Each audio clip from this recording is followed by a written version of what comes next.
Did Kendrick take this beef too far, or did Drake's bipolar personality splits of bigwig, mob boss turned butthurt bully victim trick the industry into thinking that there needs to be limitations as for what you could say in a diss song? Well, UK rap legend Skepta seems to believe that this beef was not a good look for the culture. It got too ugly, and specifically, Kendrick Lamar's allegations against Drake went too far. Now, you guys let me know, has hip-hop become too sensitive? I mean, in my opinion, the whole world has become a little too sensitive, and I do think there's a direct correlation between the rise of social media, which helped fuel the career and the rise of artists like Drake, while simultaneously making this generation a lot more sensitive. Now, what I mean by that is the Western world's rise in sensitivity is no accident. It's a product of social media's intense influence over how people view themselves and how they view others. Social media created an echo chamber where individuals can find quick validations for their views, reinforcing their beliefs without exposing them to genuine dissent. There's plenty of studies that show that increased social media use, especially amongst younger people, correlates with higher anxiety and sensitivity levels. When people receive immediate feedback on their posts, likes and comments create a loop of social approval, making criticism feel like a personal attack.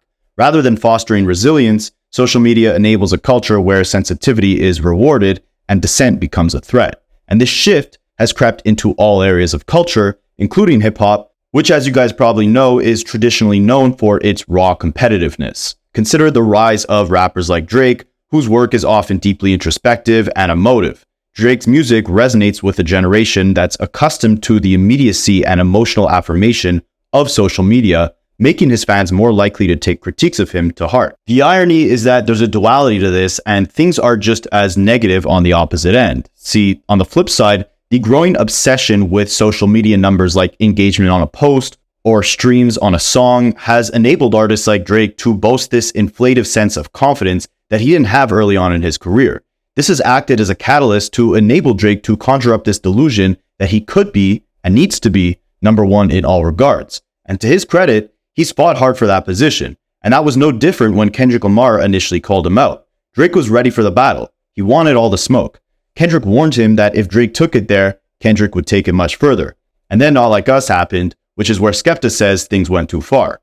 And we'll touch on the morality of including invalidated accusations in a diss song, which is something both Kendrick and Drake were guilty of. But what surprised me the most about this battle was the constant nagging from Drake for Kendrick to finally drop, leaving comments like "use me as they have nothing to drop" button, rapping things like "not this time, you're following through," social media putting Kendrick on this time clock to drop his record. But once the time finally came, everybody on the Canadian coast has tucked their tails, and Drake's friends in London are now saying that Kendrick took things too far. And this situation illustrates the hypersensitivity that social media has fostered, a climate where fans can easily interpret criticism as undue hostility, especially when it's directed at artists like Drake, whose style is deeply personal. This reactionary culture contrasts sharply to hip-hop's historical attitude towards competition and conflict. In the past, rap battles were brutal and unapologetic.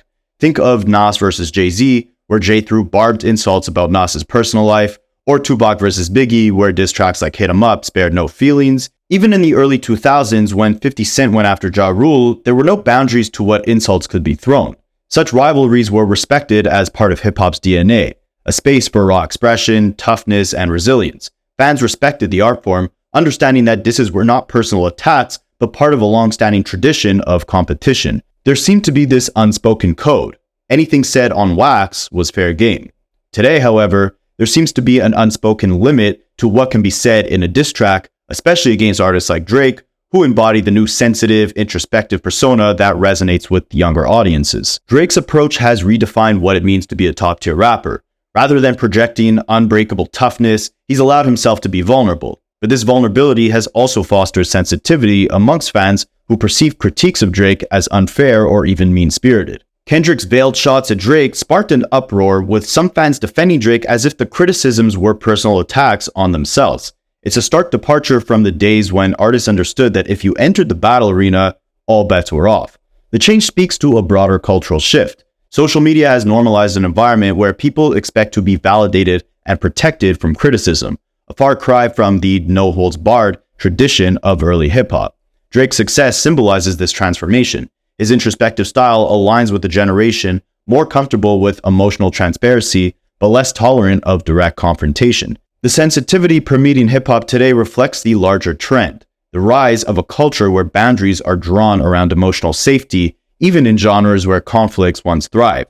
In this way, the shift in hip-hop mirrors the wider world, where sensitivity has become a currency, and the once welcome clash of ideas, sounds, and styles is now seen as something to be managed delicately, even in the gritty arena of rap battles. J. Cole's impulsive, reactionary, initial response to Kendrick reflects this issue perfectly. To put it simply, he was gassed up to respond to Kendrick. He likely didn't want to participate in this battle, but the pressure from social media, the backlash and negative perception he'd face by not accepting this challenge had triggered J. Cole to hop in the booth and come up with 7-Minute Drill, a record that was quickly concocted in what's described as the 7-minute spurts, where J. Cole gives himself a restricted time period to come up with an entire record. That could be why a lot of these disses felt insincere, the entire record itself felt rushed, disingenuous, and it more so felt like a response to the general public who was egging J. Cole on to participate in this battle than it felt like a direct shot at Kendrick Lamar himself. And if you want even more proof that we live in an era of hypersensitivity, then look no further to J. Cole's reaction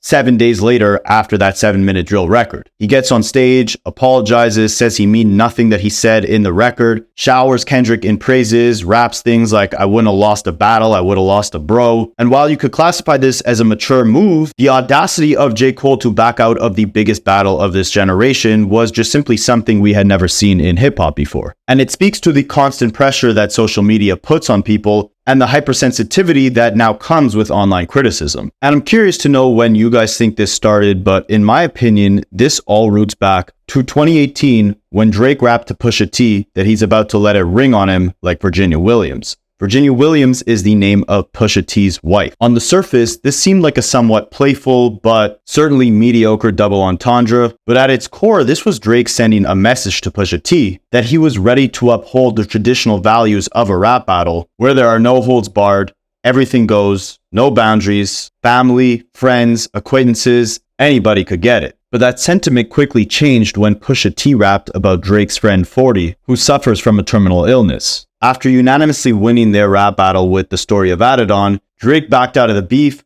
claiming that he had a scathing diss record that he didn't want to drop because it didn't feel true to him, and he felt like he was taking things too far, and he'd rather leave it where it was before things got too ugly. This left a lot of hip-hop fans divided because on one end, people understood why making fun of one of Drake's friends who suffers from an illness that he can't control is taking things a bit too extreme, while others felt like this was a cop-out and disrespected the idea that this was just on wax. No matter how scathing the diss was, it didn't demand a reaction outside of the music. It marked an interesting precedent as Drake was able to mask his forfeiting as a sign of maturity. Yes, he admitted that he took his first quote-unquote L in the rap world, but then proceeded to talk about how his numbers were way higher than Pusha T's, and because of that, he was leagues ahead and Pusha T didn't warrant a response from Drake, given the levels of scathiness that Pusha T was willing to stoop towards. And now we get to the Kendrick Lamar beef, where Drake took a very similar approach of seemingly being one foot out the door the entire time. When Kendrick was silent, Drake continued antagonizing him, saying he was scared to drop, posting pictures of Kendrick's manager on his Instagram page, using AI to rap from the perspective of Kendrick's idols to taunt him for his silence, and seemingly celebrated his victory very early on, before Kendrick ever responded. Once Kendrick did respond with Euphoria, Drake came back with that same approach he took with Pusha T, dropping immature bars about Kendrick's family, seemingly again showing he was embracing the competition, while also showing that he accepted that nothing was off limits. He also stated on that record that he was about to go on vacation, again giving himself an exit route if things became too extreme, or if the public perception shifted away from Drake's favor. Then came Not Like Us, which everyone now says is too extreme, and then came The Heart Part 6, a desperate attempt at defending Drake's legacy, while subconsciously accepting defeat by discrediting Kendrick's information and allegations, and again emphasizing that he was going on vacation. But my point with all this is that Drake has had this habit since his beef with Pusha T of throwing stones and then tucking his tail. Is he really deserving of your sympathy when Kendrick repeatedly warned him not to take it further? Did he not warrant the brutality of A Story of Adidon or Not Like Us when he himself initiated the onslaught of personal attacks by calling out Kendrick's fiance or Pusha T's wife. The sensitivity aspect is a defense mechanism. Calling Rick Ross racist for saying that Drake's a white boy is a defense mechanism, so that when it's all said and done, you can look back on this beef and be like, this was everyone ganging up on Drake. This was people making heinous allegations against him, calling him a PDF file, and Drake embraced the spirit of competition but was mature enough to back out when it was taken too far. In my opinion, this is a cop-out. This is a precedent that Drake set with his 2018 beef with Pusha T, and a victim mentality strategy that emerged in the social media era that no other rapper has used before Drake. I personally didn't love the aspect of the beef where both of them were throwing allegations out against each other with no actual sources to back up any of the claims they made. But anything Kendrick said about Drake being into A minors or being a PDF file was said by Drake before in Tailor-Made Freestyle. He literally rapped, "Talk about him liking young girls." He tried to pull the 8 Mile approach. He knew that these allegations were out there already and tried to rap about them to basically beat Kendrick to the punch. But when Kendrick did it in a much catchier way, we then get the Heart Part 6 from Drake, where he's rapping about everything Kendrick's saying is a bunch of BS. Drake is done with this battle because it's gone to a point where all these allegations are just fake news, and he basically rapped, "The ones you're getting your information from, they're all clowns." It seems like Skepta was on the side of Drake in thinking that Kendrick's allegations were heinous, false, and taking things too far. He recently did an interview with Ebro where he spoke about the bad taste that he had in his mouth about this entire beef, in that things got too personal. Ebro agreed with him that there was a lot of lies that were thrown out. But again, it's important to remember, on Tailor-Made Freestyle, Drake rapped, "Talk about Drake liking young girls. That's a gift for me." If it is a lie, he put that lie in Kendrick's hand before Kendrick ever rapped it. When stuff gets said like that now, today, it's more personal. I think there's something about... There was a lot of lying on it. There was a lot of lying. In Skepta's opinion, this moved far away from being a traditional hip-hop battle when things got personal, and it showed him that Kendrick really did have this disdain towards Drake, really did hate Drake, and the whole thing stopped being fun when Kendrick started making these brutal allegations towards Drake, letting the world see how ruthless he could really be. There was one K-Dot diss track that came out, and I was like, oh, this is over. Like, this isn't a rap diss and clashing anymore. No, they don't like each other. This is over. Like, they don't like each other. It's clear, I can hear it. Like, I can hear it in his voice. He doesn't like Drake. When it sounded like you two just really want to see each other and do each other something. And Ebro brought it back to the days when Tupac rapped about sleeping with Biggie's girl, or when Pusha T spoke about 40's terminal illness, basically saying he didn't like when things got too personal either, but it was always a part of battle rapping. I was like that with Hit 'Em Up. And I even said the same shit when Pusha T and Drake was doing their thing, and he said the shit about 40. I was like, nah, I don't like that. I don't like that. But then there's people who are like, nah. Then you see like the battles, the URLs and all that type of shit, and you're like, whoa, it goes far. And while Ebro attributes his disdain to these brutal personal attacks as being more mature and seeing that petty insults do more harm than good in a rap battle, Skepta attributes it more to the fact that both artists are massive, both of them have massive corporate deals, and by throwing these allegations against one another, more specifically the brutal one of Kendrick calling Drake a PDF file, can tarnish his reputation in irredeemable ways, and it makes things a lot bigger than just a rap battle because now you're losing sponsorships, brand deals, and it prohibits you from climbing the corporate ladder because big brands don't want to associate with someone with such heinous allegations attached to their legacy. Maybe, you know what? It's age. No, you know, I think it is. Because they are in positions where they are both the biggest. They are both really big, have major deals, major cahoots with major companies. Talking to each other like this is looking crazy. You're calling him a word, but this guy's signed to thing. So now, how can they sign a man that is being accused of this thing? And Skepta brings it back to rap beefs he's had of his own, stating that there was a bigger difference because he was not at the same stature as a Drake or a Kendrick Lamar. He didn't have as much to lose. He didn't have brand deals to lose.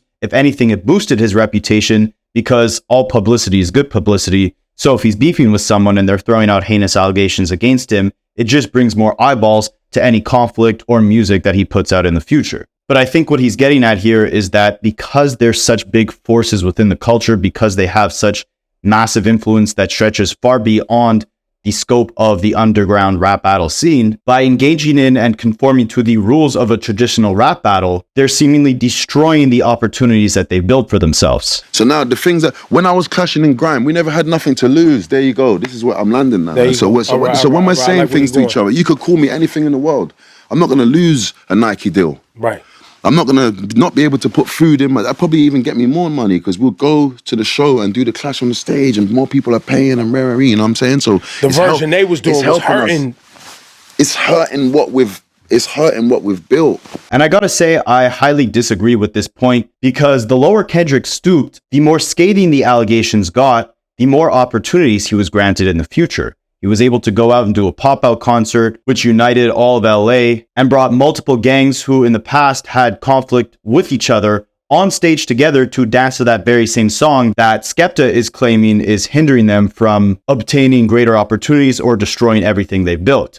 After that, he was nominated for 7 different Grammy Awards for that very same record where he's calling Drake a PDF file, and he was also awarded the opportunity to perform that song, or maybe not that song, but to perform in general on America's largest stage, the Super Bowl halftime show. So was he really destroying everything he worked for, or was he only drawing a line in the sand between what he stands for and what he believes the other side stands for, and as a result was able to garner more success and opportunity from his victory by strictly following the traditional standards of a rap battle? And Skepta continues emphasizing the negative effects that this battle can have towards the next generation, towards other rappers around them, how it limits them from opportunities, and how if they really had these personal disdains towards each other, they should have either talked it out or just refused to engage instead of just talking crazy to each other on records like this. It's hurting what we've all built this whole time, like you two, man. If you don't like each other, just link up and talk to each other, or don't speak to each other,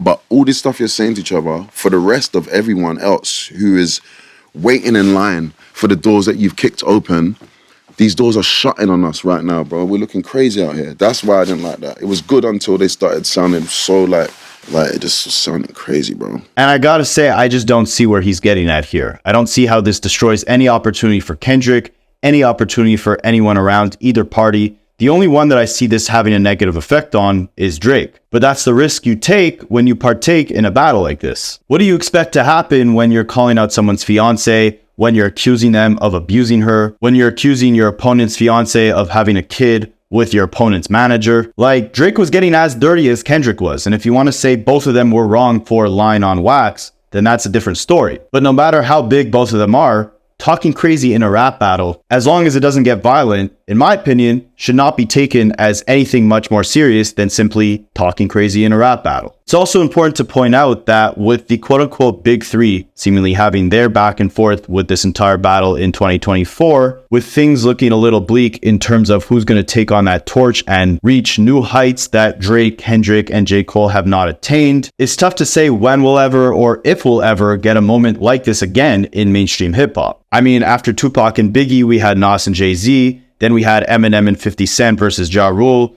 Now we got Drake versus Meek Mill, Pusha T, and now Kendrick Lamar. This is a common practice amongst many of the greats within the culture. I don't see why the rules should be changed now, regardless of your stature or regardless of the scathiness of the insults that are thrown at you. It's part of the sport. But let me know what you guys think. Did Kendrick take it too far? Did Drake take things too far? Is hip-hop just becoming a little too sensitive? Is the world becoming too sensitive? Should we all grow up and be a little more sensitive? Let me know in the comments, and I'll catch you guys in the next one. There's a lot of little nuggets in both of their disses that if it wasn't for these breakdowns, and salute to, guys like this, Rapaholics, because I think they directly get it.